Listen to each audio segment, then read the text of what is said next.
It's the off season. Not too many people are watching film right now. You just came off a workout into the film room. First of all, if you're watching film in the off season, what kind of stuff are you looking for? Are you looking at yourself? Are you looking at previous games and how you could have done better? Are you just looking at the concepts overall, trying to get a better understanding? Like, if you were to watch film in the off season, what kind of stuff you look for? Yeah, so for me, what I always do is, like, right after the last game, which has been the Grey Cup the last couple of years, take about 2 to 3 weeks off, kind of enjoy family, enjoy kind of getting your mind away from the game. And then when I get back into it 2 or 3 weeks later, first thing I do is I'll watch every game all over again, from just like the cut-ups of the game, though, just in order, not like the TV copies. So I'll watch all that and just kind of like generally watch it for me, like my footwork, my decision making, and then I'll watch like what the guys are doing, what the defense is doing to us. And then about a month later, I'll jump into like, all right, what concepts did I like from last year?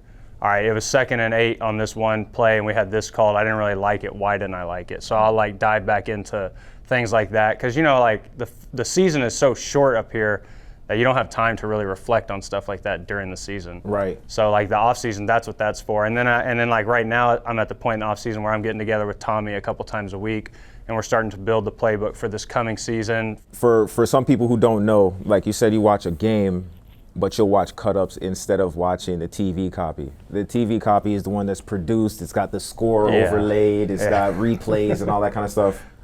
But a cut-up is literally just every play and just the play, right? Yeah. So are you watching play 1 through 80, or are you looking at, this is all the first downs, this is all of the blitzes? So for me, I'm all cut-ups. And what I always do is I go 3x2, base 3x2 formations, right. 2x3 formations, because as playing defense, the defense has to adjust in a 2x3. Right. 4x1 formations, because same thing, defense has to make adjustments. And then I'll get into all the empties, 5x1, 3x3, 4x2, 2x4, things like that. And then later on in the week, I'm just kind of giving you like my game week. So that would be like a Monday. Tuesday, I would go and watch all the second downs, 2nd and short, 2nd and medium, 2nd and long. And that's all I'm watching. I don't care who it's against. It's obviously going to be the defense we're playing, though. Right. And then on day 3 and on, I'll just kind of like touch up on some cut-ups here and there, but all I'm watching is explosive plays against them. So like say we got this cut-up right here of Toronto on Labor Day. So before this, like the day 3 of this week, I was watching their first 3 games of the year and all the explosive plays. And we classify an explosive play, I believe it's a pass over 20 yards and a run over 12. So all I want to see from day 3 on is good thoughts. How can we add to that explosive cut up? So here's an explosive play. You got a guy with a little bit of speed, Tim White. Man, playing with a guy like him must be fun. You're right around midfield. I think I counted in the air, this ball goes about 50 yards. Man, what's it like playing with the whole receiver group you got? Different guys, different skill sets, but it seems the common theme is speed. About 4 steps into it, I know it's over. So I can actually remember on this one, this concept, we were trying to bunch them up. If you watch, we were getting the receivers bunched up because of the way Toronto played this adjustment early in the season. They would kind of bunch up as well, and we knew that the most inside guy was going to take the first high guy, the outside guy was going to take the low guy, and it was going to be isolation, one-on-one, Tim on their safety. And like you said, Tim he was an inch away from being an Olympian last year, right, in the triple jump. So that's not just fast, that's world-class speed. And I remember breaking the huddle here and telling Tim, run. That's it, run. And as soon as the safety, the field half right there is flat-footed, all he can do left is just maybe grab him. That's it. And Tim just runs right by him, and like you said, I just threw it. Really, I checked the free safety right here, 27. He just kind of let Speedy go as well, but that wasn't the purpose of this play. And as soon as Tim got up on that field half, that dude's fast too, but Tim's world-class speed, so it was over. Ton of weapons. And I feel like as a great quarterback, you might feel like you want to put the team on your back sometimes, and I think you do, but here is a play where you kind of let the receivers do the work. You got a lot of guys who are good at yakking it up, and by yak, we just mean yards after the catch. Yep. So here, going in, balls, somewhere around like the 23. The pocket is decent, get a good drop, but the defense is over top. There's nothing there. And then you find this outlet. I feel like throwing the ball sideways and getting the ball to your receiver, it could almost feel like a loss sometimes because you want to put the ball down the field. Right. Talk about trusting your receivers. Toronto actually got us here. So if you watch it from the very beginning, we do like a little hard count, a little fake cadence here, because this concept we have in the boundary, Dave is literally the last option on this play. Like, we'll run this play 99 times or 100 times, and he will never see the ball, 99 of them.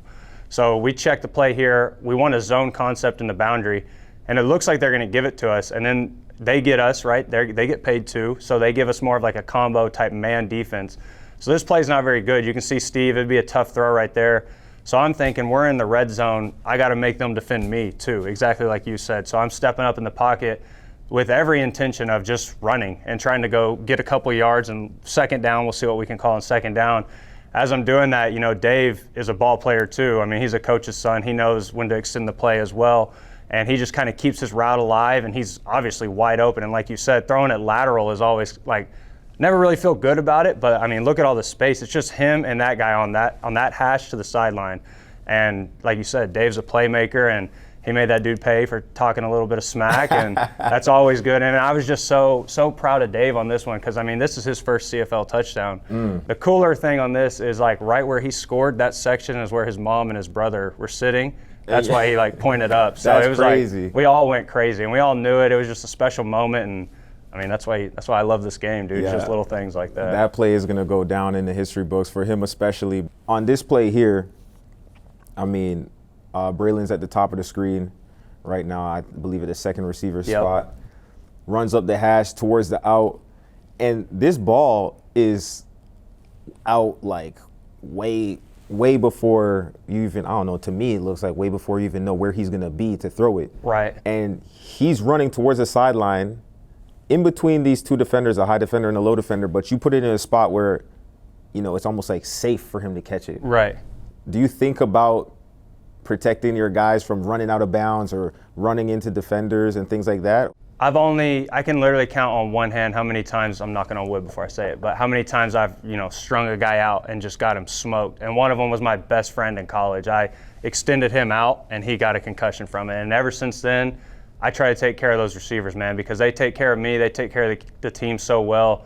And you're exactly right. Like, they're in a zone coverage here. We get the Sam linebacker to take the low out right there. I think it's Marquay on that out. And then, like you said, Braylon is just run into a vacated zone right there. I kind of have to step up through the pocket. The O-line's doing a great job. And I threw it a little early just because I knew if I did that, I could kind of stop Braylon, like you're talking about. And not stop him in the fact that he couldn't get any yards after the catch, but protect him, let him know that, you know, this ball is going to stop you, because there's that safety on the hash. There's nothing stopping him from just coming and driving on him, right? Exactly. So I'm trying to protect him, and then once he catches it, that's when Braylon he just does what he does there. But it's my responsibility as a quarterback to take care of those guys and not get them strung out, because, you know, I'm sure you got a couple of hits on guys that were strung out, and that's a big play. That's a momentum changer. It is, man. In some weird, twisted way, a DB will celebrate a 15-yard catch with a big hit. Exactly. So I never want to see that. Mike Jones at the top of the screen is really the guy who makes this play work, right? So this concept is, you know, just kind of a layered out concept. And if Mike's not hauling like he is through that, there's nothing that's going to turn that field corner's hips. Once his hips are turned, it's over. Like, I mean, I could punt this ball to Braylon, because just think about it. Like, physically, he can't run that way without turning over the top or sticking his foot in the ground and coming back. Right. And that all takes time. Man, throwing from the bottom hash to the numbers on the top of the field, that's no short throw. I mean, as it is, it's already 20 yards downfield, but then it's almost 20 yards across the field too. So really, in this concept, it's 3-on-3, but it's zone. So Mike's speed is taking two defenders high. Exactly. And then somebody flashing across that Sam linebacker's face pulls him down. So you're opening up the void by just, you know, it's almost, it's like sleight of hand. You see this here, but I'm doing this over here. Exactly. Yeah, exactly. And like you said, the biggest thing in that is this was my rookie year, so I didn't really understand how far of a throw that was, because in the States, from the far hash to the sideline, I mean, I've been able to make that throw since I've been in 8th grade, basically. But up here, it took me a full season to feel confident in making a throw like this. Man, it was the start of a beautiful thing. Look, we got one more play here. Another guy, some chemistry. Number 17 at the bottom of the screen. Luke Tasker at the X spot right now. I believe that's X. Yep. So, I mean, this is something too. You got two guys before the plays even begin. They're pretty much right on top of each other. Luke and a slot back in the boundary. So that's by alignment creating some, difficulties for the defense. Right. Just off the hop. Then as the play begins, it's 2nd and 9. You add the running back into the mix now. Similar to that last play we just saw. Somebody flashes to the flat quickly. Somebody's running and taking the top off. But the difference is, number 3, he didn't open up his hips like the last time. So it almost makes you hold the ball a little bit longer. But Luke, when you're playing with a veteran receiver like that, he gets in his blind spot and kind of just shuts it down. Like, is there a level of trust that you have to develop with your receivers over time, and just knowing that, you see it, he sees it, you got to see it together though? I know he's playing wide receiver, he's at the X position here, but I mean, the way he saw the game, he could have been back there taking every snap. Like, there's no doubt in my mind. He knew every defense, he knew every play, and you're exactly right, because this is a veteran move by him. A young guy that's in this position, that's behind number 3 here, is going to try to take that down the sideline. But if you see that boundary safety on the hash, just off the hash, Gainey there, if you do that, the ball time is in the short side of the field, he's going to go pick that off. Or worse, he's going to go smoke you, and you're never going to do that again, right? So Luke throttles it down right here because now Gainey can't make that play. And now Luke has the ball with no one around him with 8 yards of separation. So like you said, we kind of flooded the zone again. Saskatchewan actually had us here. That's kind of why I scrambled up in the pocket. I pulled it down really to throw here and kind of held Gainey on that side, and Luke did exactly what I wanted him to do without having to say anything, unspoken communication. And I think that's why Luke is one of my most favorite teammates. I think that's why he was a great receiver here. And I definitely miss that guy. It's crazy because when you look from this angle, it just looks like the casual fan might say, yeah, well, he's wide open. But he's wide open because he got open. Right. And I don't want to say how hard playing quarterback is, because I feel like everybody knows that. But as I'm stepping up here, I think it's number 43, he is actually running at me, so I'm not able to quote unquote step into my throw. So I start running towards their sideline, and I just kind of wing it to him. I'm not really attacking the throw. He's coming at me, so I'm just kind of not trying to get smoked. Goodness gracious, a thing of beauty. Well, hey, Dane, man, getting in the film room with a pro quarterback is not something people get to do all the time. But I appreciate you giving us a glimpse into what it's like to prepare for a game, prepare for a season, and let us know what you're seeing in the game, because this is awesome, man. So hopefully a lot more highlights and explosive plays to come. Appreciate you doing this, man. I appreciate it, man. Let's do this again. This is fun. This is the stuff I like. Exactly, me too.